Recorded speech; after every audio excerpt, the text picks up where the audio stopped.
Bismillahirrahmanirrahim. Dear students, how are you? We are going to start from the first lecture of our chapter number 1 for all the students who are going to appear in Punjab Board as well as Federal Board of Intermediate and Secondary Education for their FSC Part 1 Chemistry in the upcoming exams. 10 days का plan मैंने आपसे share किया था। 12 मई से हमने start करना था। आज 12 मई है, पहला दिन है, पहला लेक्चर मैंने यहाँ से स्टार्ट लिया है। आज के दिन मैं आपको वो तमाम इम्पोर्टेंट एमसीक्यूज बताऊंगा जो आपकी स्पेसिफिक स्कीम ऑफ स्टडी के अकॉर्डिंगली पंजाब के तमाम बोर्ड्स में और फेडरल के बोर्ड ने अपने स्मार्ट सिलेबस की रोशनी में हमारे सामने रखा है। वो तमाम टॉपिक्स जो आपके बोर्ड की नोटिफिकेशन के अकॉर्डिंगली डिलीटेड हैं या एक्सक्लूडेड हैं, उनको मैंने माइनस कर दिया है। तमाम चैप्टर की एक्सरसाइजेस के एमसीक्यूज में यहाँ पर लेके आया हूँ खास तौर पर, ताकि आप एक दफ़ा एक्सरसाइज के एमसीक्यूज में से गुजर जाएं। चूँकि फर्स्ट ईयर की पंजाब की ये वाली बुक सबसे पहले इस साल आपके सामने आ रही है, पहली दफ़ा इस बुक में से पेपर आएगा। तो आइए आगाज करते हैं एमसीक्यूज का from chapter number 1 Punjab board. Chapter number 1 के तीसरे क्वेश्चन एक्सरसाइज से आगाज करते हैं। चूंकि पहला और दूसरा एमसीक्यू एक्सक्लूडेड है, जो एक्सक्लूडेड है वो मैंने माइनस कर दिए हैं। क्वेश्चन है, which one do you think is correct about the metallic character. यहां मैंने रेड कलर में साथ साथ मेंशन किया है, जब हम किसी भी ग्रुप में टॉप टू बॉटम मूव करते हैं नंबर ऑफ शेल बढ़ते हैं, शील्डिंग इफेक्ट बढ़ता है, बाहर वाले इलेक्ट्रॉन का न्यूक्लियस से फासला बढ़ता है और इलेक्ट्रॉन को रिलीज करना आसान हो जाता है, मतलब मेटेलिक करेक्टर बढ़ता है। याद रखें, टॉप टू बॉटम हमेशा मेटेलिक करेक्टर बढ़ेगा और लेफ्ट टू राइट हमेशा मेटेलिक करेक्टर कम होगा। तो बीटा आंसर आएगा, it increases from top to bottom. Question number 2, which property increases as you go down in a group in the periodic table. तो atomic radius हो, covalent radius हो या ionic radius हो, वो टॉप टू बॉटम इंक्रीज करता है, जबकि electron affinity, electronegativity और ionization energy top to bottom decrease करते हैं, जबकि पीरियड में इनका ट्रेंड बिल्कुल ऑपोजिट होगा। Alpha will be the correct answer here. Question number 5 है, which set of condition result in higher ionization energy. याद रखें, जितना एटम छोटे साइज का होगा और न्यूक्लियस का चार्ज ज्यादा होगा तो न्यूक्लियस का इलेक्ट्रॉन पर होल्ड ज्यादा होगा। जितना न्यूक्लियस का इलेक्ट्रॉन पर होल्ड ज्यादा होगा उतना इलेक्ट्रॉन को निकालना मुश्किल होगा, मतलब आयोनाइजेशन एनर्जी उतनी ज्यादा होगी। तो beta alpha will be the suitable answer. Smaller atom and greater nuclear charge. Which one of these the following shows atoms show more than one oxidation state? More than one या variable oxidation state वही atoms show करते हैं जिनके यहाँ d orbital vacant form में मौजूद होता है। तो यहाँ पर d ऑर्बिटल अवेलेबल है हमारे पास फास्फोरस में, और वहाँ इलेक्ट्रॉन जंप कर सकते हैं d ऑर्बिटल में फ्रॉम s ऑर्बिटल और फ्रॉम p ऑर्बिटल, तो वहाँ वेरिएबल ऑक्सीडेशन स्टेट के चांसेस होंगे। Delta is the correct answer. Which is correct general trend in variation of electron affinity in a group। याद रखें, जितना आप ग्रुप में ऊपर से नीचे आएंगे आयोनाइजेशन एनर्जी उतनी लेस पॉजिटिव होती जाएगी, इलेक्ट्रॉन अफिनिटी उतनी लेस नेगेटिव होती जाएगी, यानी it becomes less negative from top to bottom, यानी डिक्रीज होती जाती है। Alpha is the correct answer. What is the oxidation state of sulfur in sulfate ion? सबसे पहले देखें, सल्फेट के ऊपर चार्ज -2 है, मैंने यहां पर हल करके दिया है, पूरे सल्फेट पर -2 चार्ज है, यानी SO4 is equal to -2। Oxygen की ऑक्सीडेशन स्टेट -2 कंसीडर होती है, लिहाजा सल्फर प्लस 4 ऑक्सीजन है, 4 को मल्टीप्लाई किया है -2 से, 4 इंटू -2 आंसर आ जाएगा -8। ये -8 इक्वल के दूसरी तरफ जाएगा तो +8 हो जाएगा। -2 + 8 will be equal to +6। Charlie is the correct answer. Which is the correct trend in variation of electronegativity along a period in the periodic table? असूल याद रखें, टॉप टू बॉटम इलेक्ट्रोनेगेटिविटी कम होती है, जबकि लेफ्ट टू राइट इलेक्ट्रोनेगेटिविटी ज्यादा होती है। Beta answer आएगा। The atomic radius generally dash across a period. आमतौर पर atomic radius, ionic radius, covalent radius top to bottom decrease करते हैं और left to right across a period decrease करते हैं। टॉप टू बॉटम इंक्रीज करते हैं जबकि लेफ्ट टू राइट इंक्रीज करते हैं, अल्फा करेक्ट आंसर आएगा। Which one of the following element has highest ionization energy. ये तमाम एलिमेंट्स एक पीरियड के एलिमेंट मुझे दिए गए थे, पीरियड का ग्राफ मैंने बना दिया है कि ग्राफ में किस तरह आयोनाइजेशन एनर्जी का ट्रेंड सेट होगा। आप गौर करें, ये मैंने थर्ड पीरियड के एलिमेंट्स शो किए हैं। सोडियम सबसे नीचे है, मैग्नीशियम ऊपर है, जबकि एल्यूमिनियम उससे नीचे है, सिलिकॉन, फास्फोरस ऊपर है, सल्फर नीचे है, क्लोरीन ऊपर है और सबसे ऊपर आर्गन है। मैंने ये ग्राफ जहन में रखना है। इसमें दो एलिमेंट्स एबनॉर्मल बिहेवियर शो कर रहे हैं आयोनाइजेशन एनर्जी का, एक सल्फर और एक एल्यूमिनियम, यानी ग्रुप नंबर 3 के एलिमेंट्स और ग्रुप नंबर 6 के एलिमेंट्स एबनॉर्मल बिहेवियर शो करते हैं। तो मैंने उन एलिमेंट्स के गिर्द दायरा लगा दिया है जो एलिमेंट्स मुझे ऑप्शन में दिए हुए। सबसे ऊपर आर्गन है, उससे नीचे मैग्नीशियम, उससे नीचे एल्यूमिनियम और सबसे नीचे अल्कली मेटल्स यानी सोडियम। यहां चूंकि हाईएस्ट की ऑप्शन पूछी गई है, डेट इज आर्गन डेल्टा। उसके बाद चलते हैं चैप्टर नंबर 2 की। चैप्टर नंबर 2 का पहला क्वेश्चन है, the quantum number m of A free gaseous atom is associated with. याद रखें, मैग्नेटिक क्वांटम नंबर का ताल्लुक ऑर्बिटल ओरिएंटेशन के साथ है। Charlie will be the correct answer. जो ज़ीमुथल क्वांटम नंबर है उसका ताल्लुक शेप ऑफ ऑर्बिटल के साथ है, यहां चार्ली करेक्ट आंसर आएगा। Question number 2, when 3D subshell is completely filled, the next entering electron goes into। याद रखें, इलेक्ट्रॉन की डिस्ट्रीब्यूशन अकॉर्डिंग टू अफबा प्रिंसिपल की जाती है और अफबा प्रिंसिपल ये कहता है पहले उसमें इलेक्ट्रॉन आएगा जिसकी एनर्जी लो होगी और फिर उस सबशेल में इलेक्ट्रॉन आएगा जिसकी एनर्जी हाई होगी। अकॉर्डिंग टू n+l रूल हमने एनर्जी लेवल की एक सिमेट्री आपके साथ शेयर की है। सबसे नीचे 1s, then 2s, 2p, 3s, 3p, 4s, 3d, 4p। तो 3d के फौरन बाद 4p आ रहा है। So Charlie will be the correct answer, that after 3d electron will go into 4p। Quantum number values for 2p orbital. अब 2p orbital है, 2p में 2 है और 2 के साथ p है। इसका मतलब प्रिंसिपल क्वांटम नंबर n की वैल्यू इसमें 2 है। p के लिए l की वैल्यू क्या होगी? याद रखें, l की 4 वैल्यूज हमने पढ़ी हैं FSE में, 0, 1, 2 और 3।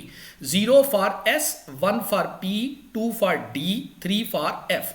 तो चूंकि यहां पर p है तो p के लिए मैंने एरो लगा के शो किया है, l की वैल्यू 1 आएगी। n is equal to 2, l is equal to 1, मतलब alpha will be the correct answer. An electron having the set of values n is equal to 4। n is equal to 4 का मतलब है shell number 4 है। l is equal to 0। अभी मैंने बताया कि l is equal to 0 हो तो इसका मतलब s सब शेल है। तो फोर्थ शेल का s सब शेल मतलब 4s आंसर आएगा Charlie. Question number 5, the quantum number values n, l, m for the fourth electron of beryllium atom are। सबसे पहले बेरिलियम की इलेक्ट्रॉनिक कॉन्फ़िगरेशन देखें, 1s2, 2s2। Fourth electron 2s में मौजूद है, इसका मतलब शेल नंबर 2 है, n की वैल्यू 2 आएगी। इलेक्ट्रॉन s ऑर्बिटल में मौजूद है, मतलब l की वैल्यू 0 आएगी s के लिए। और जब l 0 होगा तो हमेशा m भी 0 होता है। We know m is equal to plus minus l, ये रिलेशनशिप है m और l का। तो आंसर आएगा हमारे पास n is equal to 2, l is equal to 0, m is equal to 0, मतलब beta. Next question, the correct order of first ionization energy is. उसी तरह जैसे मैंने अभी थोड़ी देर पहले पिछले चैप्टर में एक ग्राफ आपको प्लॉट करके दिया था, मैंने ये ग्राफ दोबारा प्लॉट किया है थर्ड पीरियड के एलिमेंट्स के लिए। इसमें एक एलिमेंट सेकंड पीरियड का है, that is helium. Sorry, first period का है, डेट इज हीलियम। जबकि नियॉन का ताल्लुक सेकंड पीरियड से है, फ्लोरीन का ताल्लुक, नाइट्रोजन ऑक्सीजन का ताल्लुक सेकंड पीरियड से है, मैग्नीशियम जो है और एल्यूमिनियम सोडियम ये थर्ड पीरियड वालों की आयोनाइजेशन एनर्जी कम होती है, सेकंड वालों की ज्यादा होती है और फर्स्ट पीरियड वालों की आयोनाइजेशन एनर्जी सबसे ज्यादा होती है। तो दुनिया में सबसे ज्यादा आयोनाइजेशन एनर्जी वैसे भी हीलियम की है। और नाइट्रोजन और ऑक्सीजन का कंपैरिजन करें तो नाइट्रोजन की ज्यादा होती है, ऑक्सीजन की कम होती है, यानी ऑक्सीजन एबनॉर्मल बिहेवियर शो करता है। तो सबसे ऊपर हीलियम आएगा, then fluorine, then nitrogen, then oxygen और सबसे नीचे मैग्नीशियम आएगा। So beta will be the correct answer. The correct order a P orbital has characteristic shape with how many lobes. P की शेप होती है डम्बेल और एक शेप में दो ऑर्बिटल्स आते हैं, सॉरी दो लोब्स होते हैं। मैंने यहाँ पर डायग्राम्स 2px 2py और 2pz की प्लॉट की हैं। अब देखें हर एक के अंदर दो दो लोब्स आपको नजर आ रहे हैं, बीटा आंसर आएगा। अगर एक पी ऑर्बिटल की बात कर रहा है तो दो लोब आएंगे। अगर तमाम पी ऑर्बिटल्स की बात कर रहा है तीनों के तीनों की, तो फिर उसमें टोटल 6 लोब्स आएंगे। चूंकि सवाल के शुरू में लिखा हुआ है ए पी ऑर्बिटल, तो उसमें सिर्फ दो लोब आएंगे, बीटा आंसर आएगा। The 3p orbital in a given energy level are oriented। याद रखें तीनों p ऑर्बिटल एक दूसरे के ऊपर परपेंडिकुलर होते हैं, चार्ली आंसर आएगा। How many d orbitals are there in a given energy level? अगर d को देखें, d के लिए l की वैल्यू 2 आती है और l is equal to plus minus m। मैंने पीछे रिलेशनशिप बताया था। अगर मैं l की वैल्यू 2 रखूं और m की पॉसिबल वैल्यूज निकालूं तो वो बनेगी +2, +1, 0, -1 और -2। ये 5 वैल्यूज हैं, इसका मतलब इसके अंदर 5 ऑर्बिटल्स मौजूद होंगे। Charlie will be the correct answer.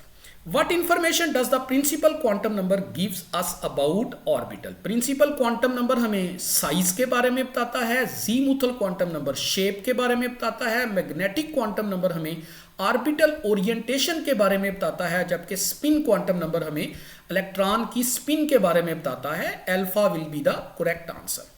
How many unpaired electrons are present in an atom of cobalt? Cobalt का एटॉमिक नंबर 29 है। पहले 18 इलेक्ट्रॉन ऑर्गन में आ जाएंगे, 4s में 2 इलेक्ट्रॉन और 3d में 7 इलेक्ट्रॉन। 7 इलेक्ट्रॉन्स को हंड्स रूल के मुताबिक मैंने फिल किया है। देयर आर 3 अनपेयर्ड इलेक्ट्रॉन्स जो मुझे नजर आ रहे हैं इसमें, so beta will be the correct answer. Next चलते हैं चैप्टर नंबर 3 की तरफ। The number of sigma and pi bonds in nitrogen molecule are. Nitrogen और नाइट्रोजन के दरमियान ट्रिपल बॉन्ड है। ट्रिपल कोवलेंट बॉन्ड का मतलब होता है एक सिग्मा और 2 पाई बॉन्ड। अगर सिंगल बॉन्ड हो वो सिग्मा बॉन्ड होता है, डबल बॉन्ड में एक सिग्मा 2 पाई बॉन्ड होते हैं, जबकि ट्रिपल बॉन्ड में एक सिग्मा और 2 पाई बॉन्ड होते हैं, beta. Which one of the following species has unpaired electron in anti-bonding molecular orbital? Molecular orbital theory के लिहाज से अगर देखा जाए O2+2 में कोई भी अनपेयर्ड इलेक्ट्रॉन नहीं होता, जबकि N2-2 में 2 अनपेयर्ड इलेक्ट्रॉन मौजूद होते हैं, बीटा आंसर आएगा। The shape of ICl5 according to VSEPR model is. VSEPR model के मुताबिक इसके अंदर आयोडीन के ऊपर अब भी एक लोन पेयर ऑफ इलेक्ट्रॉन मौजूद है। अगर लोन पेयर ऑफ इलेक्ट्रॉन को मैं सॉर्ट आउट करूं तो according to this there will be a T shape of molecule. But अगर लोन पेयर ऑफ इलेक्ट्रॉन को कंसीडर ना किया जाए, चूंकि यहां पर लफ्ज शेप कंसीडर किया उसने, तो उसके लिए मैं इसको ट्राइगोनल बाईपायरामिडल का नाम दूंगा। लेकिन अगर इसकी ज्योमेट्री के बारे में पूछा जाता तो मैं उसके लोन पेयर को बी कंसीडर करता और उसको टी शेप कंसीडर करता। Next, how many extra electrons than a normal octet are there in the valence shell of ICl5? ICl5 के सेंट्रल एटम को आयोडीन कहेंगे। आयोडीन का ताल्लुक पीरियोडिक टेबल के ग्रुप नंबर 7 से है। वैलेंस शेल में 7 इलेक्ट्रॉन आपको नजर आ रहे होंगे डॉट की शक्ल में। 5 इलेक्ट्रॉन क्लोरीन के साथ बॉन्डेड हैं, इसका मतलब टोटल बॉन्ड पेयर 5 हैं, जबकि एक इलेक्ट्रॉन का जोड़ा लोन पेयर की शक्ल में मौजूद है, वो बॉन्ड नहीं बना रहा। टोटल इलेक्ट्रॉन के पेयर हो गए 6 पेयर्स का मतलब 12 इलेक्ट्रॉन। 8 निकाल दें 12 में से, यानी ऑक्टेट निकाल दें, बाकी 4 इलेक्ट्रॉन एक्स्ट्रा बच जाते हैं। Charlie correct answer. Which of the following molecule has a central atom with sp3 hybridization and a tetrahedral electron pair geometry? आप देखें यहां कार्बन टेट्राक्लोराइड की कार्बन के गिर्द 4 एटम्स अटैच हैं और सेंट्रल एटम पर कोई लोन पेयर मौजूद नहीं है। सो ये sp3 हाइब्रिडाइजेशन शो करेगा और sp3 में इसकी ज्योमेट्री टेट्राहेड्रल होगी। bf3 ट्राइगोनल प्लेनर होगा sp2 हाइब्रिडाइजेशन के साथ। SO2 बेंट होगा शेप में और इसमें भी sp2 हाइब्रिडाइजेशन होगी, जबकि PCl5 में DsP3 हाइब्रिडाइजेशन होगी और ट्राइगोनल बाईपायरामिडल ज्योमेट्री होगी। यहां चार्ली करेक्ट आंसर आएगा। Which one of the following molecule contains a dative bond? dative bond coordinate covalent bond को कहते हैं। मीथेन में तमाम बॉन्ड्स कोवलेंट हैं, NaCl में आयोनिक बॉन्ड है, PCl5 में तमाम कोवलेंट बॉन्ड्स हैं, जबकि NH4 पॉजिटिव में नाइट्रोजन अपना लोन पेयर डोनेट कर रहा है हाइड्रोजन को। So this is a dative bond. Charlie will be the correct answer. Next chapter number 4 की जानिब मूव करते हैं। विच of the following statement is correct. सबसे पहले देखें 1 mole of nitrogen gas, gas का मतलब N2 है और N2 में मॉलिक्यूल्स होते हैं। चूंकि 1 मोल है तो 1 मोल में हमेशा एवोगैड्रोज नंबर ऑफ मॉलिक्यूल्स ही होंगे। बीटा में भी 1 मोल ऑफ ओजोन गैस है, इसमें भी मॉलिक्यूल होंगे, वो भी एवोगैड्रोज नंबर ऑफ मॉलिक्यूल होंगे। डेल्टा में 1 मोल ऑफ हाइड्रोजन गैस है, यहां भी मॉलिक्यूल्स होंगे और वो भी एवोगैड्रोज नंबर के बराबर होंगे। चार्ली में प्रॉब्लम आ रहा है, चूंकि चार्ली में वो बात ओजोन के मॉलिक्यूल की कर रहा है। ओजोन का फार्मूला है O3। O3 में तो मॉलिक्यूल होंगे, लेकिन उसने क्वेश्चन में नंबर ऑफ एटम्स पूछे हैं। नंबर ऑफ एटम्स किसके इक्वल होते हैं? Mole multiply by Avogadro's number multiply by atomicity. O3 में 3 है, मतलब एटॉमिसिटी 3 आएगी, मोल 1 है और एवोगैड्रोज से मल्टीप्लाई करें, आंसर 3 एवोगैड्रोज आएगा। जबकि चार्ली ऑप्शन में 1 एवोगैड्रोज लिखा हुआ है, तो this is incorrect option Charlie. Which of the following has greatest mass. याद रखें नाइट्रोजन के 1 मोल का मैस N2 का 28 ग्राम होता है, हाफ मोल का 14 ग्राम। अमोनिया के 1 मोल का मैस 17 ग्राम, हाफ मोल का 8.5 ग्राम। हीलियम के 1 मोल का मैस 4 ग्राम, हाफ मोल का 2 ग्राम। कार्बन डाइऑक्साइड के 1 मोल का 44 ग्राम और हाफ मोल का 22 ग्राम। यहां ग्रेटेस्ट मैस पूछा है, that will be for delta. Which of the following gas will have greatest volume at STP. याद रखें जिस गैस के नंबर ऑफ मोल एसटीपी पर ज्यादा होते हैं उसका वॉल्यूम भी ज्यादा होता है। तो मैसिस से पहले मोल फाइंड आउट कर लें, और मोल फाइंड आउट करने का फार्मूला था mass over molar mass. Alpha में 22 डिवाइडेड बाय 44, आंसर आया 0.5। बीटा में 88 डिवाइडेड बाय 44, आंसर आया 2 मोल्स। चार्ली में 28 डिवाइडेड बाय 28, आंसर आया 1 मोल। डेल्टा में 28 डिवाइडेड बाय 28, आंसर आया 1 मोल। तो सबसे ज्यादा मोल नजर आ रहे हैं बीटा ऑप्शन में, उसमें वॉल्यूम भी सबसे ज्यादा होगा। विच of the following contain same number of particle. Particles का मतलब कुछ भी हो सकता है, जो स्पीशी दी है उसके अकॉर्डिंगली हम number of particles find out करेंगे। तो यहां पर चूंकि कार्बन की के साथ रिलेशनशिप दिया गया क्वेश्चन में, कार्बन के 12 ग्राम दिए हैं, तो मतलब कार्बन का 1 मोल है। अल्फा ऑप्शन में चले 28 ग्राम ऑफ आयरन, आयरन का हाफ मोल है। जब हाफ मोल है तो वो तो 1 एवोगैड्रोज के इक्वल नहीं होंगे, क्योंकि कार्बन में 1 मोल है और 1 मोल में 1 एवोगैड्रोज हैं, तो हर एक का आंसर 1 एवोगैड्रोज आएगा। तो फिर हम समझेंगे कि वो वाली ऑप्शन जिसमें आंसर 1 एवोगैड्रोज आ रहा है वो हमारे सवाल से मैच करता है। अल्फा में 28 ग्राम आयरन का मतलब हाफ मोल है, तो half mole number of atoms होंगे। बीटा में 48 ग्राम ऑफ मैग्नीशियम 2 मोल के बराबर है, तो ये 2 एवोगैड्रोज के बराबर होंगे।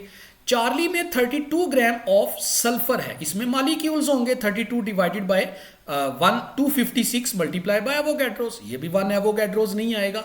जबकि delta is very near to 1 mole of molecule, चूंकि 40 ग्राम कार्बन डाइऑक्साइड का दिया है और 40 के अंदर मॉलिक्यूल्स पाए जाते हैं। कार्बन डाइऑक्साइड में एटम्स नहीं है बल्कि मॉलिक्यूल्स हैं।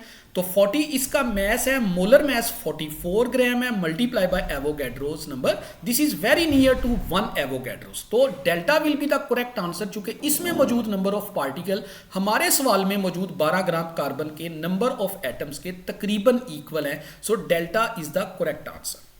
Volume at STP of 22 gram of carbon dioxide. पहले तो 22 ग्राम के मोल्स निकाल लें। 22 ग्राम का मतलब है 0.5 मोल, तो 0.5 मोल जिसका आंसर आएगा उसमें वॉल्यूम सेम होगा। तो अल्फा में 2 ग्राम के 1 मोल आते हैं, बीटा में अमोनिया का 8.5 ग्राम है, ये हाफ मोल आते हैं। चार्ली में सल्फर डाइऑक्साइड के 64 ग्राम है, ये 1 मोल आते हैं। डेल्टा में कार्बन मोनोऑक्साइड के 7 ग्राम है, ये 0.25 मोल आते हैं। Mess divided by molar mess के रिलेशनशिप से, सो यहां पर बीटा करेक्ट आंसर आएगा, चूंकि उसके मोल हमारे सवाल के मोल से मैच करते हैं। 4 ग्राम of NaOH contains same number of sodium ions as are present in। अब सबसे पहले आप NaCl या NaOH ले लें। मैंने NaCl की एग्जांपल लिया, सवाल वाले ने NaOH की एग्जांपल दिया, बिल्कुल सेम एग्जांपल्स हैं, कोई फर्क नहीं है। आप NaCl को आयोनाइज करें या NaOH को आयोनाइज करें। जब आप NaOH को आयोनाइज करेंगे, NaOH का मैस दिया हुआ है 4 ग्राम, मोलर मैस है 40 ग्राम, मतलब 0.1 मोल बनते हैं। अगर आप इक्वेशन को आयोनाइज करें, एक NaOH से 1 मोल सोडियम पैदा होगा। तो 0.1 मोल NaOH से 0.1 मोल सोडियम पैदा होगा। इसका मतलब है सवाल के मुताबिक हमारा जो NaOH दिया हुआ है उसमें सोडियम आइंस की तादाद 0.1 मोल के बराबर होगी। अब तमाम ऑप्शंस में देखें कहां पर हमारा आंसर सोडियम आइंस के लिए 0.1 मोल आएगा। तो डेल्टा में देखें मैस दिया हुआ है 8.5 ग्राम, उसको आप मोलर मैस 85 से डिवाइड करें, पूरे कंपाउंड के आ जाएंगे 0.1 मोल। अब आप इक्वेशन लिखें NaNO3 goes to produce Na positive ion plus NO3 -1। चूंकि NaNO3 0.1 मोल है तो सोडियम आइन भी 0.1 मोल होंगे। अब गौर करें जो हमारा क्वेश्चन था उसमें भी सोडियम के 0.1 मोल हैं और डेल्टा ऑप्शन में भी सोडियम के 0.1 मोल पैदा हो रहे हैं, लिहाजा दोनों में नंबर ऑफ आइंस इक्वल होंगे, कोई फर्क नहीं होगा। Delta will be the correct answer. A container hold 0.5 mole of an ideal gas at STP. What is the volume? Volume निकालने का तरीका कार क्या है भाई, जितने मोल्स हैं अगर 1 मोल है तो वॉल्यूम 22.414 डेसीमीटर क्यूब होगा एसटीपी पर आइडियल गैस के लिए। तो हाफ मोल का वॉल्यूम इससे हाफ कर लें 11.2 decimetre cube. Alpha will be the correct answer. A solution contain 4 gram of NaOH in 250 centimeter cube of solution. What is the molar concentration of this solution? यानी molarity find out करनी है। Molarity का formula है mass divided by molar mass multiply by 1 over volume of solution in decimetre cube. Mass आ गया 4 gram, molar mass of NaOH आ गया 40 ग्राम, multiply by 1 over 250। 250 को डिवाइड करेंगे 1000 से ताकि वो डेसीमीटर क्यूब में कन्वर्ट हो जाए। आंसर आएगा 0.40 Charlie. A solution contain 10 gram of an unknown solute in 250 centimeter cube of solution. If the molar concentration is 0.20 molar, what is the molar mass? तो वही फार्मूला मोलैरिटी वाला apply करें आप यहां पर। मोलैरिटी ऑलरेडी दी हुई है क्वेश्चन में 0.20, मैस दिया हुआ है 10 ग्राम, मोलर मैस हमने कैलकुलेट करना है और वॉल्यूम दिया हुआ है हमें 250 सेंटीमीटर क्यूब। सेंटीमीटर क्यूब को हम डेसीमीटर क्यूब में कन्वर्ट करेंगे 1000 से डिवाइड करके। रीअरेंज करें इक्वेशन को, molar mass will come out to be 200 gram. Charlie will be the correct answer. A sample of nitrogen gas, जब नाइट्रोजन गैस का लफ्ज बोला इसका मतलब N2 है। इसका मैस दिया हुआ है 14 gram. Number of atoms find out करें। नंबर ऑफ एटम्स का फार्मूला है mass divided by molar mass multiply by atomicity multiply by Avogadro's number. तो नंबर ऑफ एटम्स कितने हैं 14, मोलर मैस कितना है, सॉरी मैस कितना है 14, मोलर मैस कितना है 28, एटॉमिसिटी है 2, चूंकि N2 लिखा हुआ है मल्टीप्लाई कर दें एवोगैड्रो से, तो सिंपल आंसर एवोगैड्रोस नंबर आएगा beta. A gas has density 1.43 ग्राम पर डेसीमीटर क्यूब। यहां से पता चला कि इसका मैस 1.43 ग्राम है जबकि इसका वॉल्यूम 1 डेसीमीटर क्यूब है। मॉलिक्यूलर मैस हमने फाइंड आउट करना है, तो हम टाइटल देंगे we know that volume is equal to mass divided by molar mass multiply by molar volume. Molar mass नीचे लिखा हुआ है, इसको दूसरी तरफ ले जाए, molar mass will become equal to mass over volume. Mass 1.43 है, वॉल्यूम 1 है, मल्टीप्लाई कर दें मोलर वॉल्यूम 22.414 से। आंसर एग्जैक्ट हमारा आएगा 32 ग्राम, डेट इज चार्ली। इसी तरह का क्वेश्चन दोबारा है, इसी तरह वैल्यूज पुट अप करेंगे और आपका आंसर 44 ग्राम आएगा, सेम पैटर्न से चार्ली। नेक्स्ट चलते हैं चैप्टर नंबर 5 की तरफ। London dispersion forces are the only forces present among. सिर्फ और सिर्फ लंडन डिस्पर्शन फोर्सेस पाई जाएंगी नॉन पोलर मॉलिक्यूल में, और नॉन पोलर मॉलिक्यूल की एग्जांपल यहां सिर्फ और सिर्फ चार्ली में है, सॉलिड आयोडीन। जबकि बाकी ऑप्शन में तमाम मॉलिक्यूल्स पोलर हैं। चूंकि पोलर है तो किसी में डाइपोल डाइपोल फोर्सेस भी होंगी, किसी में लंडन डिस्पर्शन फोर्सेस, तो सब में होती हैं, लेकिन सवाल में कहा ओनली लंडन डिस्पर्शन फोर्सेस, तो वो सिर्फ चार्ली ऑप्शन में आएंगी। When the vapor pressure of liquid equals the external atmospheric pressure, what phenomena occurs? Boiling आ जाती है, इसी को boiling point कहते हैं। Charlie will be the correct answer. When water freezes at 0 Celsius, its density decreases due to, याद रखें जब हम पानी को फ्रीज करते हैं तो 0 सेल्सियस पर जाकर उसके दरमियान स्पेसिस पैदा हो जाती हैं। इसका स्ट्रक्चर इस तरह से रीऑर्गेनाइज होता है कि उसमें 9% वॉल्यूम ज्यादा हो जाता है और डेंसिटी 9% कम हो जाती है, जिसकी वजह से आइस सरफेस ऑफ वाटर के ऊपर फ्लोट करती है। तो आंसर आएगा empty spaces present in the structure of ice.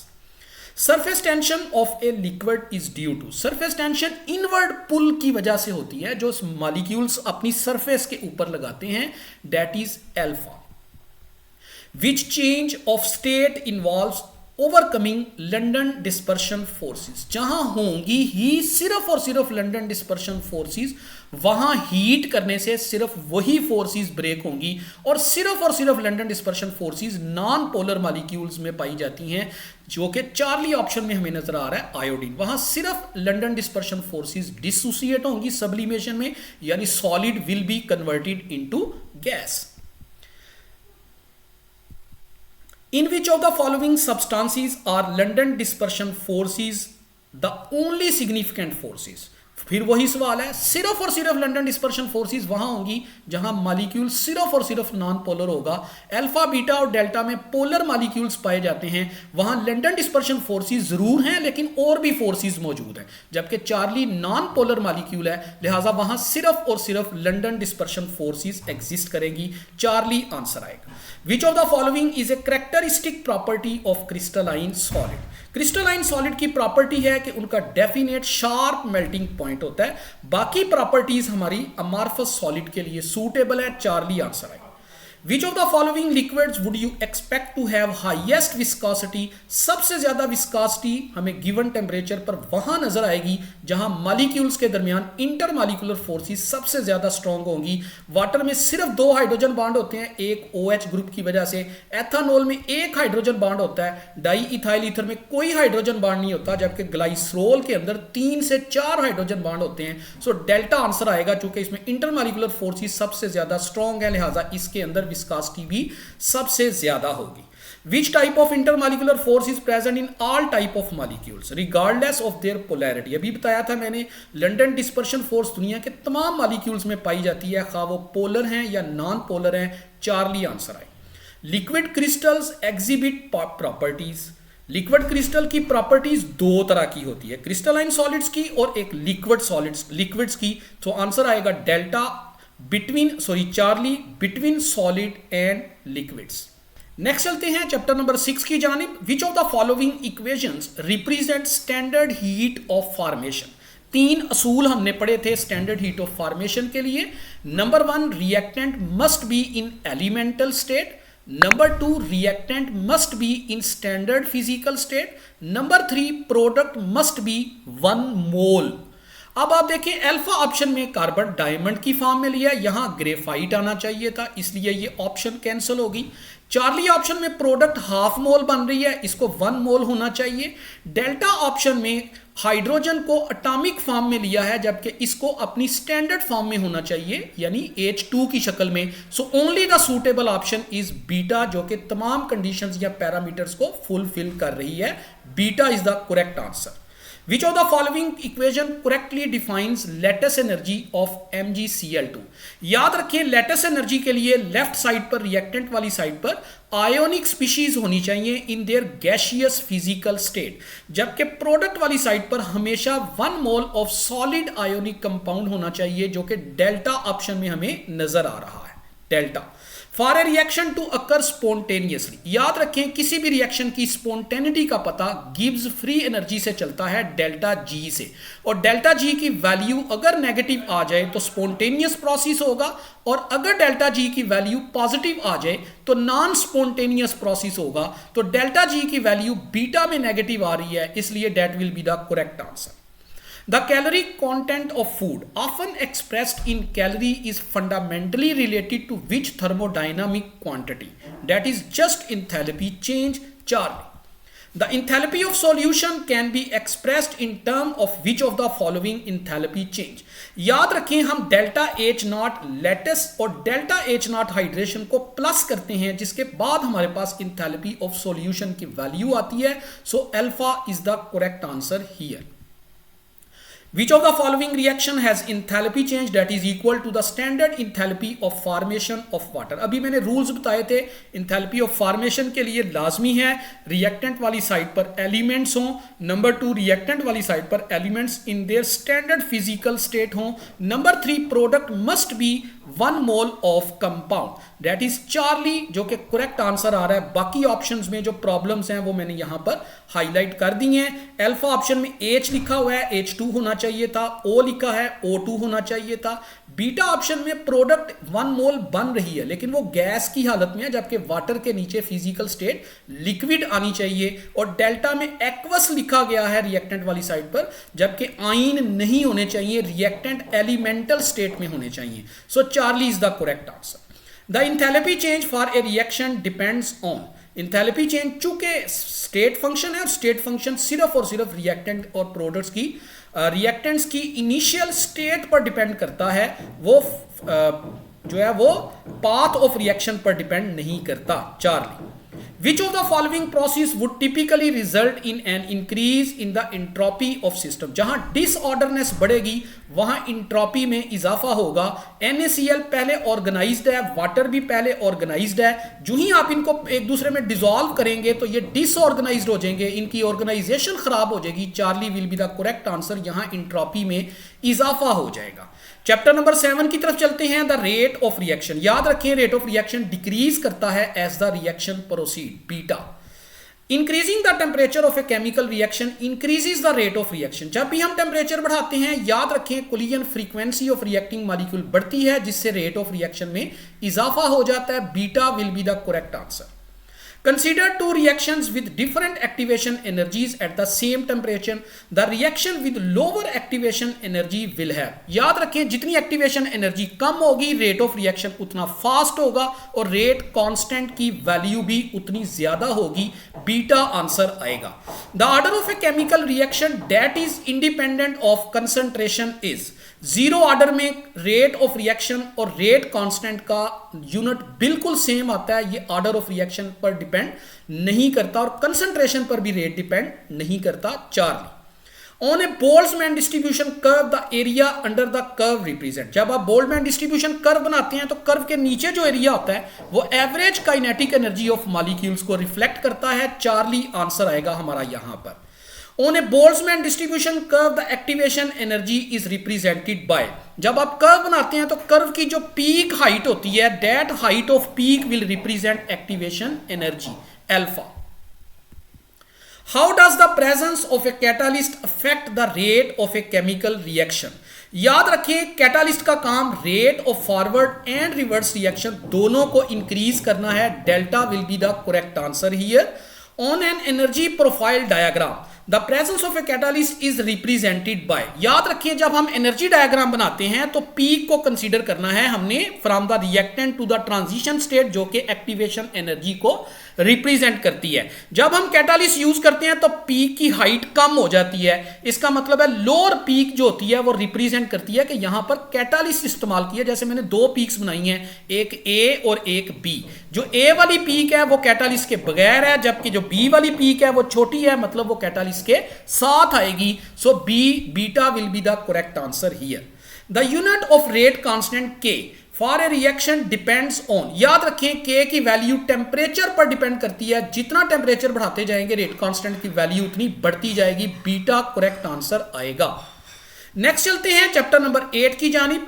For which system does the equilibrium constant Kc has the unit of concentration power inverse. याद रखें जब भी आपने Kc के यूनिट्स फाइंड आउट करने हैं फार्मूला यही है, mole per decimetre cube power delta N.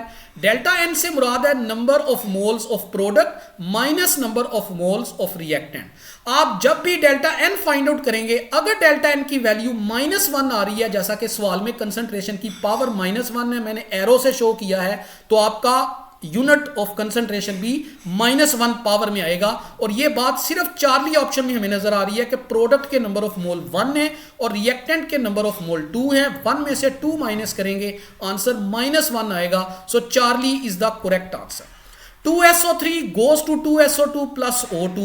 The Kc for the system as described by the above equation is, ऊपर प्रोडक्ट लिखेंगे, SO2 की पावर स्केयर आ जाएगी, O2 की पावर 1 आ जाएगी, जबकि नीचे रिएक्टेंट लिखेंगे और SO3 की पावर यहां पर 2 आएगी। Charlie will be the correct answer. Which of the following statement correctly describes the effect of temperature on the equilibrium constant. ये क्वेश्चन एक्सरसाइज में दिया हुआ है, लेकिन इस क्वेश्चन में प्रॉब्लम है। याद रखें, एंडोथर्मिक रिएक्शन में Kc टेम्परेचर के डायरेक्टली प्रोपोर्शनल होता है और एक्सोथर्मिक रिएक्शन में Kc टेम्परेचर के इनवर्सली प्रोपोर्शनल होता है। यहां पर कोई भी ऑप्शन ऐसी सूटेबल नहीं है। मैंने आंसर के शक्ल में 2 ऑप्शंस आपको मेंशन कर दिए हैं। इस रोशनी में अगर बोर्ड के पेपर में क्वेश्चन आता है तो आपको इस लिहाज से इसका आंसर पुट अप करना है। Consider the gas phase reaction, सवाल में लिखा हुआ है forward reaction is endothermic, which of the following changes will decrease the equilibrium amount of water. याद रखें, एंडोथर्मिक रिएक्शन में क्या होगा, जब आप टेम्परेचर बढ़ाएंगे तो रिएक्शन फॉरवर्ड मूव करेगा। इसका मतलब है अगर टेम्परेचर बढ़ाएंगे तो रिएक्शन तो फॉरवर्ड मूव करेगा। हम तो चाहते हैं कि equilibrium amount of water will decrease. अब वाटर डिक्रीज कब करेगा, जब रिएक्शन फॉरवर्ड करेगा, और फॉरवर्ड जाने के लिए हमें रिएक्शन का टेम्परेचर इंक्रीज करना पड़ेगा। Delta will be the correct answer, चूंकि यहां पर हम टेम्परेचर को इंक्रीज कर रहे हैं। Kc is equal to 0.040 at 450 Celsius. सबसे पहले तो 450 सेल्सियस को आप केल्विन में चेंज करें बाय एडिंग 273, तो केल्विन में आंसर आएगा 723 kelvin for the reaction. Evaluate Kp for the reaction. अब Kp और Kc का आपस में एक रिलेशनशिप है। रिलेशनशिप आपने बुक में पढ़ा है, Kp is equal to Kc into RT raise to power delta n।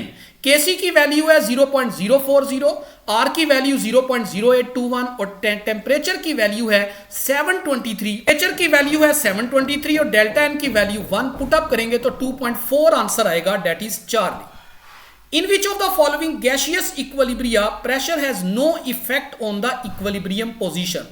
याद रखें, जिस इक्वेशन में रिएक्टेंट और प्रोडक्ट के नंबर ऑफ मोल इक्वल होंगे वहां इक्विलिब्रियम पोजीशन पर प्रेशर का कोई इफेक्ट नहीं होगा। Charlie is the correct answer.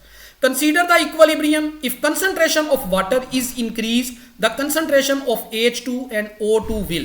यहां सवाल में देखें, वाटर की कंसंट्रेशन बढ़ा रहे हैं। वाटर एक प्रोडक्ट है और ली शैटलियर्स प्रिंसिपल के मुताबिक जब आप प्रोडक्ट की कंसंट्रेशन बढ़ाएंगे रिएक्शन फॉर बैकवर्ड मूव कर जाएगा, और जब बैकवर्ड बढ़ेगा तो हाइड्रोजन और ऑक्सीजन की कंसंट्रेशन में इजाफा हो जाएगा। Alpha will be the correct answer.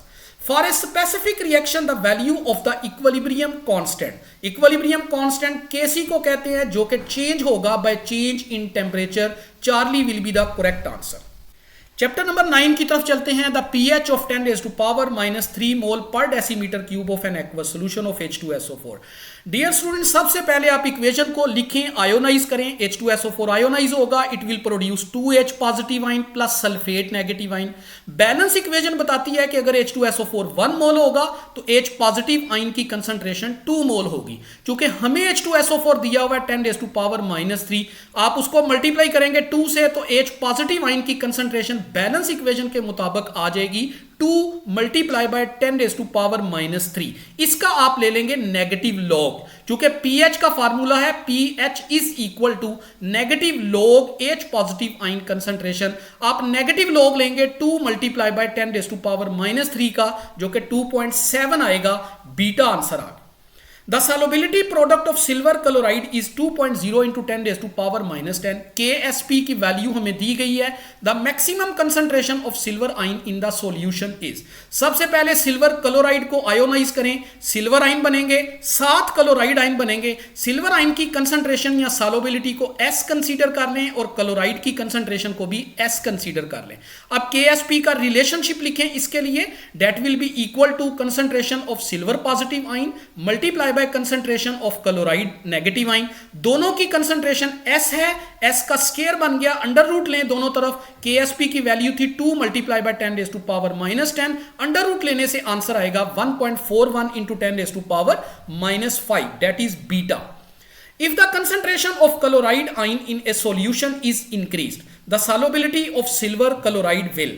पहली बात यह कि सिल्वर क्लोराइड एक वीक इलेक्ट्रोलाइट है, इसमें क्लोराइड आइन अगर बाहर से डाल दिए जाएं बाय एडिंग HCl। HCl एक स्ट्रॉन्ग इलेक्ट्रोलाइट है, यह पैदा करेगा क्लोराइड आइन। अब दोनों में क्लोराइड आइन आपको कॉमन नजर आ रहे हैं according to common ion effect और ली शैटलियर्स प्रिंसिपल। जब दोनों तरफ क्लोराइड आइन ज्यादा हो जाएंगे तो reaction will shift in the backward direction and precipitation of silver chloride will increase, यानी यूं कहें कि solubility will decrease, alpha answer आएगा।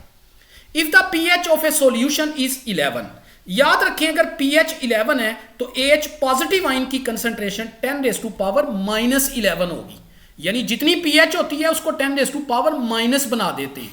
OH नेगेटिव आयन की वैल्यू हमने फाइंड आउट करनी है। याद रखें H positive ion multiply by OH negative ion is equal to 10⁻⁻14 for water at 25 Celsius.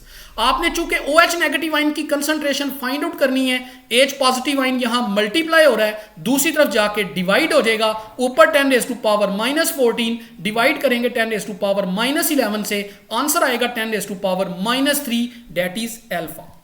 Which of the following pairs form a buffer solution? Weak acid and salt of it with a strong base beta.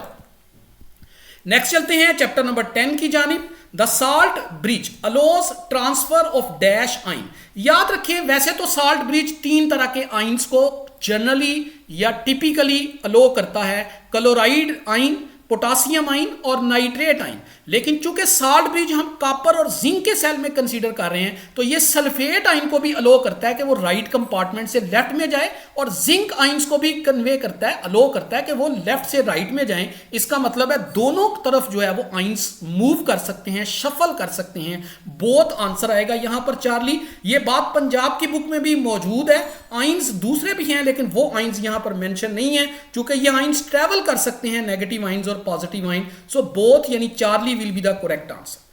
If zinc copper galvanic cell works ideally after complete discharge, तो दोनों compartment में zinc sulphate के solution की मिकदार ज्यादा हो जाएगी, beta.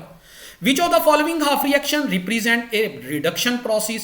Reduction का मतलब है गेन ऑफ इलेक्ट्रॉन, और गेन ऑफ इलेक्ट्रॉन सिर्फ और सिर्फ चार्ली ऑप्शन में हमें नजर आ रहे हैं, that is the reduction process.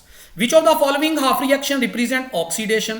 Oxidation का मतलब है लॉस ऑफ इलेक्ट्रॉन, और लॉस ऑफ इलेक्ट्रॉन की ऑप्शन यहां पर सिर्फ और सिर्फ हमारे पास चार्ली में नजर आ रही है, जहां +1 से कॉपर +2 में कन्वर्ट हो रहा है। If salt bridge is not used between 2 half cells in a galvanic cell, अगर हम साल्ट ब्रिज इस्तेमाल नहीं करते तो वोल्टेज को क्या होगा, it will become 0, drops to 0, delta answer आएगा। Which of the following changes would typically lead to an increase in the rate of electrolysis? याद रखें जितनी हम करंट ज्यादा गुजारते हैं उतना ही रेट ऑफ इलेक्ट्रोलिसिस इंक्रीज हो जाता है इलेक्ट्रोलिटिक सेल में, delta will be the correct answer here. Next चलते हैं चैप्टर नंबर 11 की तरफ। Which of the following reagent is typically use for acid catalyse hydration of alkene to form alcohol. मैंने reaction लिखा है, इथीन में water add करेंगे ethanol बनता है, but it will occur in presence of dilute H2SO4, Charlie answer आएगा। Halogenation of alkane, alkane चूंकि saturated compound है तो उनके अंदर फ्री रेडिकल सब्स्टिट्यूशन रिएक्शंस होते हैं, चार्ली आंसर आएगा। Which of the following reactions can an alkene undergo? याद रखें अल्केन में सिर्फ सब्स्टिट्यूशन रिएक्शन होते हैं और थर्मल एंड कैटालिटिक रिएक्शन होते हैं, ना एडिशन होती है ना पॉलीमराइजेशन होती है। नाइट्रेशन हो सकती है लेकिन नाइट्रेशन तो एडिशन रिएक्शन भी हो सकता है, यहां सिर्फ सब्स्टिट्यूशन होनी है, सो beta will be the correct answer. What is the first step in the electrophilic addition reaction of an alkene? पहले स्टेप में हमेशा इलेक्ट्रोफिलिक एडिशन रिएक्शन के अंदर इलेक्ट्रोफाइल अटैक करता है डबल बॉन्ड के ऊपर, सो चार्ली आंसर आएगा, attack by an electrophile on the double bond. The addition of an unsymmetrical reagent to an unsymmetrical alkene is in accordance with the rule, तो ये आएगा मार्कोनी-कोव्स रूल, उसको define किया गया है सवाल में, alpha. The most stable carbonium आइन, कार्बोनियम आइन कहते हैं कार्बोकेटाइन को, और सबसे ज्यादा स्टेबल कार्बोकेटाइन टर्शरी होता है, उससे कम सेकेंडरी, और सबसे कम स्टेबल कार्बोकेटाइन प्राइमरी होता है। आपके पास 4 ऑप्शन है, सबसे पहले CH3 पॉजिटिव है, ये सुपर प्राइमरी कार्बोकेटाइन है, then primary, then secondary, then tertiary. Delta में टर्शरी कार्बोकेटाइन मौजूद है, यही हमारा सूटेबल आंसर होगा। Markovnikov's rule is applicable to, याद रखिए मार्कोनी-कोव्स रूल उस अल्कीन पर अप्लाई होता है जो अनसिमेट्रिकल है। अनसिमेट्रिकल अल्कीन का मतलब ऐसी अल्कीन जिसके डबल बॉन्ड वाले कार्बन के पास हाइड्रोजन इक्वल ना हो बल्कि अनइक्वल हो। अल्फा में डबल बॉन्ड वाले कार्बन के पास दोनों तरफ 2-2 हाइड्रोजन है। बीटा वैसे ही अल्केन है, उस पर तो मार्कोनी-कोव्स रूल अप्लाई नहीं होता। चार्ली में डबल बॉन्ड वाले दोनों कार्बन के पास 1-1 हाइड्रोजन है, वो भी सिमेट्रिकल है। जबकि डेल्टा में डबल बॉन्ड वाले एक कार्बन के पास 2 हाइड्रोजन और दूसरी तरफ एक हाइड्रोजन, इसका मतलब ये अनसिमेट्रिकल है, इसी पर मार्कोनी कोव्स रूल अप्लाई होगा, delta. What intermediate is formed during the electrophilic addition reaction of HBr? याद रखें HBr की एडिशन में अल्कीन के अंदर कार्बोकेटाइन इंटरमीडिएट के तौर पर सबसे पहले बनता है alpha. Which of the following carbocation would be the least stable? अभी मैंने बताया सबसे ज्यादा स्टेबल कार्बोकेटाइन या कार्बोनियम आइन टर्शरी होता है और सबसे कम स्टेबल सुपर प्राइमरी होता है, और सुपर प्राइमरी की ऑप्शन यहां पर चार्ली में दी गई। Which of the following is the repeating unit in the polymer of polyethylene? पहली ऑप्शन बुक में गलत लिखी हुई थी, यहां CH3 आता है, बीटा में CH डबल बॉन्ड CH। अब आप देखें इथीन में डबल बॉन्ड मौजूद है, मैंने यहां पॉलीमराइजेशन करवा के दिखाई है। जब पॉलीमर बनता है तो डबल बॉन्ड सिंगल बॉन्ड में कन्वर्ट हो जाता है, और यह जो आपको स्क्वायर ब्रैकेट्स नजर आ रही हैं, स्क्वायर ब्रैकेट्स के अंदर पॉलीमर का एम्पीरिकल फार्मूला लिखा है, या यूं कहें कि पॉलीमर के रिपीटिंग यूनिट्स लिखे हुए हैं, और रिपीटिंग यूनिट्स हैं CH2 single bond CH2। Charlie will be the correct answer. Next चलते हैं चैप्टर नंबर 12 की जानिब। Despite being the most abundant gas in the earth atmosphere, nitrogen does not readily participate in different reactions. अब nitrogen क्यों मुख्तलिफ किस्म के reaction में आसानी से पार्टिसिपेट नहीं करती? क्योंकि नाइट्रोजन और नाइट्रोजन के दरमियान ट्रिपल कोवलेंट बॉन्ड, जिसकी बॉन्ड डिसोसिएशन एनर्जी 941 किलोजूल पर मोल है, जो बहुत ज्यादा होती है, इसको तोड़ना मुश्किल होता है। सो ये बहुत ज्यादा इनर्ट गैस है। आफ्टर नोबल गैसेस सबसे ज्यादा इनर्ट गैस नाइट्रोजन बिहेव करती है। चार्ली आंसर आए। A student heats A solid ammonium salt, मैंने नीचे अमोनियम साल्ट लिया, ammonium chloride of a strong alkali, और उसमें स्ट्रॉन्ग अल्कली डाल लें। याद रखें इन दोनों के इंटरेक्शन से एक गैस पैदा होगी जो कि अमोनिया गैस है। अमोनिया एक बेस है और ये रेड लिटमस को ब्लू कर देती है। चार्ली हमारा करेक्ट आंसर है। द शेप ऑफ अमोनियम आइन इज, कोऑर्डिनेट कोवलेंट बॉन्ड बना के ये टेट्राहेड्रल शेप बन रही है, मैंने बना के दिखाई है, sp3 hybridisation. In a catalytic converter, the conversion of nitrogen oxide to nitrogen gas and oxygen gas is a process of, ये reduction कहलाती है। in catalytic converter जो vehicles के अंदर हम लोग यूज करते हैं for the reduction of these gases, beta. PAN peroxyacetyl nitrate formation starts जब NO2 रिएक्ट करता है विद हाइड्रोकार्बन। याद करने वाली बात है, बीटा आंसर आए। Nitrification is a process by which, nitrification में क्या होता है, अमोनिया कन्वर्ट हो जाता है into nitrite and nitrate by nitrofixation bacteria. Charlie the most stable species in acidic environment is, acidic environment है उसमें सबसे ज्यादा स्टेबल वो होगा जो खुद रिएक्ट नहीं करेगा, that is H2S। Chapter number 13 की तरफ चलते हैं। Which halogen molecule has strongest bond, याद रखें क्लोरीन की बॉन्ड एनर्जी सबसे ज्यादा होती है, then bromine, then fluorine, then iodine. तो क्लोरीन का बॉन्ड सबसे ज्यादा इनमें से मजबूत होगा। फ्लोरीन में इलेक्ट्रॉन के पेयर्स एक दूसरे को रिपेल करते हैं, जिसकी वजह से उसका ओवरलैप कमजोर हो जाता है, इसलिए सबसे स्ट्रॉन्ग बॉन्ड क्लोरीन का है। The volatility of halogen generally, volatility का मतलब है कि वो चीज खुद ब खुद आसानी से वेपर्स में कन्वर्ट हो जाए। ऊपर वाला मॉलिक्यूल हैलोजन्स में छोटा होता है F2, देन मॉलिक्यूल का साइज बढ़ जाता है Cl2, then Br2, then I2। ऊपर से नीचे मॉलिक्यूल का साइज बढ़ता जाता है, लंडन डिस्पर्शन फोर्सेस बढ़ती जाती हैं, बॉइलिंग पॉइंट बढ़ता जाता है और वोलाटिलिटी कम होती जाती है। तो टॉप टू बॉटम हैलोजन्स की वोलाटिलिटी डिक्रीज करती है, बीटा आंसर आए। Which statement about the reaction between halogens and hydrocarbon is correct? याद रखें फ्लोरीन कंबाइन करता है एक्सप्लोसिवली विद हाइड्रोजन। सबसे फास्ट रिएक्शन हाइड्रोजन के साथ फ्लोरीन का होता है, उसके बाद क्लोरीन का रिएक्शन स्लो होता है, उसके बाद ब्रोमीन और उसके बाद iodine. Why is fluorine most reactive halogen, सबसे ज्यादा रिएक्टिव होने की वजह फ्लोरीन के अंदर मौजूद बॉन्ड स्ट्रेंथ बहुत कम होती है, वो जल्दी डिसोसिएट हो जाता है, जिसकी वजह से वो जल्दी रिएक्ट करता है, बीटा आंसर आए। लास्ट चैप्टर आ गया हमारा, which gas cause yellow colour in the photochemical smoke. Photochemical smoke में ओजोन मौजूद होता है और NO2 गैस होती है। NO2 गैस का कलर येलो होता है, इसको ऑक्सीडाइजिंग स्मोक भी कहा जाता है। Charlie the depletion of ozone in the stratospheric region is mainly due to the reaction of ozone with, ozone की डिप्लीशन की वजह रिएक्शन है with chlorofluorocarbons, delta. What is a common human activity that lead to increase level of carbon monoxide, सबसे ज्यादा carbon monoxide vehicles या transportation के जरिए से पैदा होता है, बीटा आंसर आएगा। Chlorofluorocarbons have been primarily used in, beta याद करने वाली बात है, रेफ्रिजरेंट्स और एरोसोल प्रोपेलेंट्स के तौर पर इसको यूज किया जाता है। What are the primary chemical processes that remove carbon dioxide from the atmosphere? याद रखें जो प्राइमरी केमिकल प्रोसेस जो हवा में से कार्बन डाइऑक्साइड को रिमूव करता है, दैट इज फोटोसिंथेसिस, जिसमें प्लांट्स कार्बन डाइऑक्साइड को एब्जॉर्ब कर लेते हैं। Acid rain is primarily caused by the release of which of the following species in the atmosphere? Major cause of acid rain, that is oxides of sulfur and nitrogen, beta. In the presence of sunlight and nitrogen oxide, volatile organic compounds can contribute to the formation of photochemical smoke. Oxidizing smoke भी इसी को कहा जाता है। Charlie will be the correct answer. This is all about MCQs, important MCQs of all the chapters.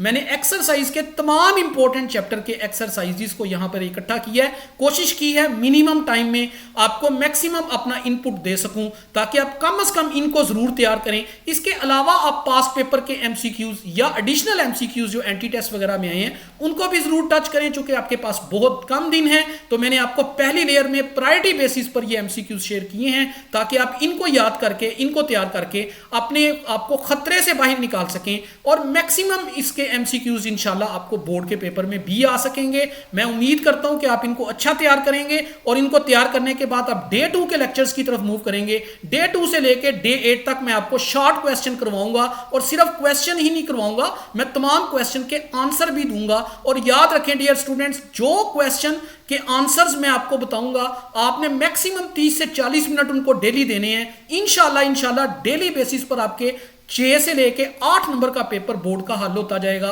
और आपका confidence बेहतर होता जाएगा और आपका पेपर तैयार होता जाएगा। See you next again tomorrow इंशाल्लाह with chapter number 1 and 2 short question. Take care, अल्लाह हाफिज।